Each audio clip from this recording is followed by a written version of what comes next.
Welcome to the podcast Friday Feels, brought to you by the Office of Counseling and Wellness at Berkeley College. I'm your host and personal counselor, Sarah Nickerson. Join our journey with Berkeley students as they navigate the challenges of the current pandemic with strength, creativity, and wisdom. New episodes released every Friday. Thanks for listening. All right. Well, welcome to Friday Feels. We're so glad to have you today. Usually we start by having the student tell us a little bit about themselves. So whatever you would like to share, we would love to hear. Great. Thank you so much, Sarah. And I just want to thank Sherelle for inviting and nominating me to do this. My name is Rama Tatari. I'm a student here at Berkeley College in the Woodland Park campus. I'm Nice. majoring. Oh, thank you. And I'm majoring in health services management. I'm currently interning at an assisted living facility, and it Okay. has been wonderful. Yeah. Wow. What has that been like for you during the pandemic? You know, I think that doing an internship and volunteering before the pandemic has given me different perspectives. Volunteering there beforehand gave me a different feel for operations, but during the pandemic, we thought, you know what, this opportunity is going to slip through our fingers. But Wow. fortunately, the company, they said, no, this is going to be a great learning opportunity for interns across the franchise. So I've Wow. really been on hand with, the new policies, keeping code and compliance, and it's good to see a different perspective of how others are affected, especially the geriatric population, Yeah. by this pandemic. Wow. That's incredible. So it sounds like it's been like a really good learning experience for you overall. It really has. It's been an amazing opportunity. Yeah. How have you been feeling like mentally and emotionally with everything going on, both the pandemic, and obviously the longstanding social justice issues in our country? How are you feeling about everything overall? It's interesting because it's so unfortunate the way things are panning out, and I really believe that we need time to digest the news cycle and process our personal circumstances being affected by this pandemic, especially because Mm, a lot of people have personal issues that they have to deal with, and because of that, they're unable to offer, that correct compassion, that correct approach to yeah. the news cycle. And I think taking a moment to recognize others' struggles is so important, and I think I see the absence of that. Personally, for Yes. me, I don't know. Personally, for me, I've always been an adaptable person. Makes me feel good is helping others is by hearing from others. Running the civil debate club um, has helped me recognize issues that I didn't see from real experiences Mm, from people who grew up, um, suffering from the racial injustice right. within our systems, and hearing from that, not just from biased news cycles, or but from real raw experiences, people who are affected, students, peers, Mm, and knowing and learning more has widened my understanding and broadened it to a point where I can practice empathy and compassion in an effective way. So I think yeah. that by I could have made the choice of just being at home and wallowing in kind of a mode of self-pity, and Sure. but by choosing to to try at least to hear others and to be active in my community as best as I can has helped me be more adaptable, be more compassionate, be more understanding of others, and I think has overall made me a better person. I love that. I think that's so important. I love what you said about like digesting and taking a moment to really sit with what is happening, so that you can have compassionate action, right? So, Absolutely. yeah, and like so often people are maybe reactively acting and they're maybe doing it out of a sense of like guilt or, like you said, maybe like um, some sort of like inner self. Whatever, but to be able to do Mhm. it after really like sitting in that space and recognizing what it is exactly that they're advocating for is so important. Absolutely, absolutely. And I love what you said about reacting. I think a huge Mm, problem that we have today is that we are always on the defense. We are always thinking that mm, someone is personally attacking us when a movement comes about. But movement is not about attacking another group, it's about advancing all of us, all of humanity, all of yes. us as a group. And Yeah. I find it, disappointing that some people resist it, but I Mm, think that it's important to recognize not a lot of people, there are people who aren't resisting, who are advocating, who yeah. are growing and recognizing with this, who see what is wrong and are trying to make a change. And I think being present with that, sitting with that and saying, I recognize that there are bad things going on, but what can I do directly in my community to make a change? And what else can I Mm, do to recognize that there are good things happening and to give that attention, to give yeah. that motion. Mm, for sure. Yeah. Um, yeah, that's so important. Like shifting the attention to like what's being done in Absolutely. ways that you can help, um, instead of like kind of like sitting in a space of despair.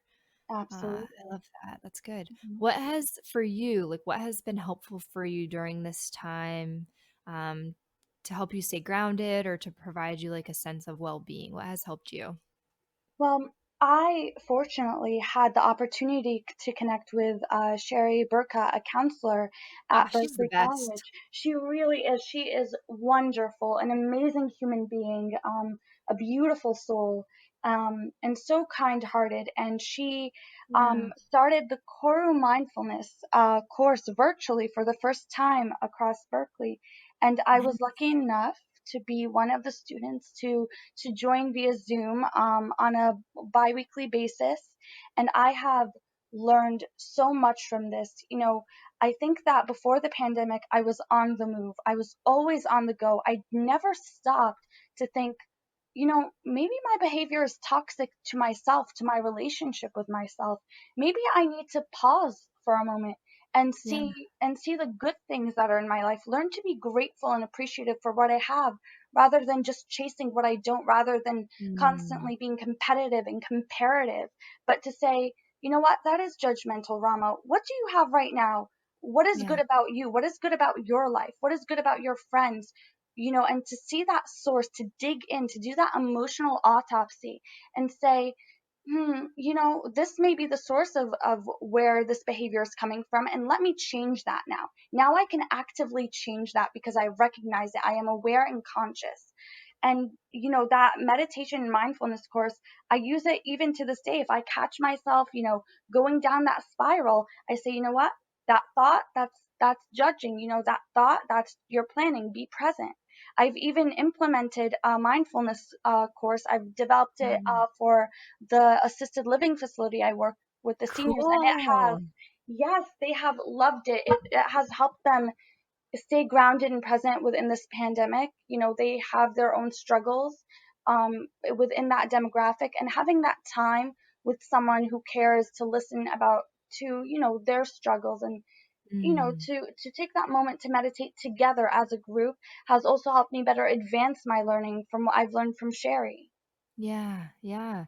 Yeah, like using the tools that you have. And then it also sounds like once you've internalized those tools, you're passing them on to other people, which is so beautiful.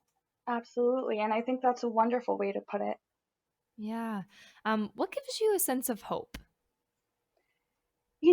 I think that the sense of hope doesn't come from the outside world. It doesn't come from, something written good in the news cycle, something written well in the news cycle. It doesn't come from others externally anymore. For me, it comes from taking that extra 30 minutes from my day at work to deliver meals to residents because they can't be out dining, Mm, and to just have them say, you know what, thank you so much for taking the time to do that. It's speaking to yeah. people and who are struggling, and a friend who texts me and says, I'd really love to talk, and that makes me happy. So, and it gives me hope because it shows me people are Mm, still connecting, people still yeah. care, even though it seems like the world is in despair and we are more polarized than ever. Knowing that in my little world there is there's change, there's connection, there's kindness, there's humanity. I Yeah. can't help but think maybe everyone else is doing that. Maybe it'll pass along and it's still there, that we can still reach for it and it is still part of us. Mm, I love that. Yeah, there's so much hope in humanity, I think, for things Absolutely. to change and to be different and for us to grow. I always tell clients that like the one thing that's consistent in life is change. So whenever we're feeling down, like maybe like, oh, like things won't get better or like I won't be able to change, like change is literally the only constant that we have. Like things are always changing. And so like rooting our hope in that, and understanding that there's always an ability to be able to start fresh every day. I agree. And I think that's a wonderful mantra. We have a meditation class tomorrow, and I'd love to tell them, Sarah, let me know that, change is the only constant, and that is the mantra we're going to focus on today. I love that. That's great. That's really good. Yeah. Have you been doing anything for self-care? Yes, I have. I've recently introduced myself just through learning through YouTube and articles about Korean skincare. So I've really been practicing, I love how that. to care for, my skin, how to make sure that, it looks nice and smooth and neat, and it's been really good. I put more sunscreen on now. I try, retinol. I try BHAs, AHAs, and it's been new, and it's been a form of self-care that doesn't have to do with, always putting on makeup and looking nice, but really taking care of my skin, taking care of that raw, natural beauty of myself and showing, Oh, my I love skin and that. my body love. Yeah, it's so important, like, to really take care of our bodies, and it's not just I feel like sometimes people push it off as like, "Oh, it's, like, vain," or whatever, but, like, just caring for our bodies in a really tender way, or even taking the time to make ourselves feel more beautiful in some way is such a loving act of kindness that we can show towards ourselves, especially if we don't feel like doing it, right? Like, I always encourage Absolutely. students and myself, like, even if I'm like, "Ugh, like, I Mhm. don't really wanna do this face mask," or, like, Mhm. flossing my teeth today Mhm. feels like a lot of extra work. Like Mhm. sometimes in order to feel better, we have to treat ourselves better too. Um, Absolutely. And I think that yeah. self-care, there's a thin line with how you approach it, because yes, it can come across as vain, but in the same sense, it can be toxic to yourself if self-care is eating pizza every night and avoiding your Mm, actual problems and distracting yourself. That can yeah. be very toxic, but I think Yeah. self-care for me has been doing the hard work. Self-care at the core of it that has been the most effective for me has been the days that I did not want to go out for that run, that I went out and did it anyway, and I felt so much better. It's been the days that I Mm, chose a salad or cooking a really healthy meal like couscous and a broth. And that has helped me recognize, what, as much as I want to just sit down and watch that movie, self care is telling myself, respect yourself enough, respect your potential enough to do more for yourself because you are capable of yeah. better. Be there for you. Yeah, for sure. Mhm. That's wonderful. So my very last question to you Mhm. would be like if you had to give one like word of encouragement or advice or resources to other Berkeley students, any of those things, what would they be? I think the one piece of advice I would give would be, in your most stressful moment, find peace. Find a way to be peaceful. Find Mm, a way to be kind, because that is the only way that you truly achieve kindness. I think that, when you're zen and everything is together, it's so easy to be a good person. But I think that in the midst of stress and tension, to find that ability to be kind, to find that ability to be a calm mediator to others and with yourself, mm, just practice that sense of peace throughout, throughout your day, throughout all your circumstances, throughout um, everything that you do, because I think when you are internally capable of controlling your emotions, then, you don't have to depend on the outside world to make you happy. yeah, I love that. Yeah, and I'd also say like don't define yourself by your worst moment. I think we often do that too, right? Like in our Absolutely. very worst moment, we're like, oh, like this is all Absolutely. I'll ever be, or Hmm. this moment defines all of who I am. It's just a moment of the day, a moment of your Hmm. life. It's just a small portion of it. And Absolutely. reminding ourselves that like there's a larger picture and that we get to reflect what is inside of us, despite what it is maybe that is happening in the moment.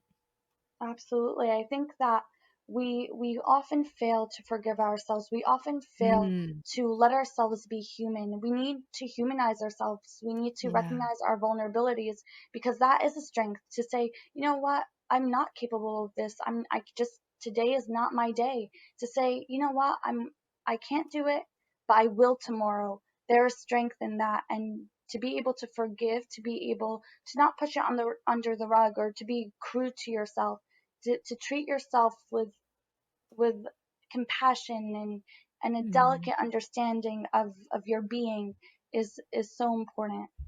I love that. Well, thank you so much for being with us today. I really appreciate you taking the time and for your wise and heartfelt words. From the bottom of my heart, I'm very grateful. Oh, well, I'm so grateful for you having me, and I really hope that this goes well for Friday. I really appreciate it. Thank you so much. All right. Okay, well, I hope you have a good rest of your day. You too, you too. You take care now. Okay, All you right. too. Bye.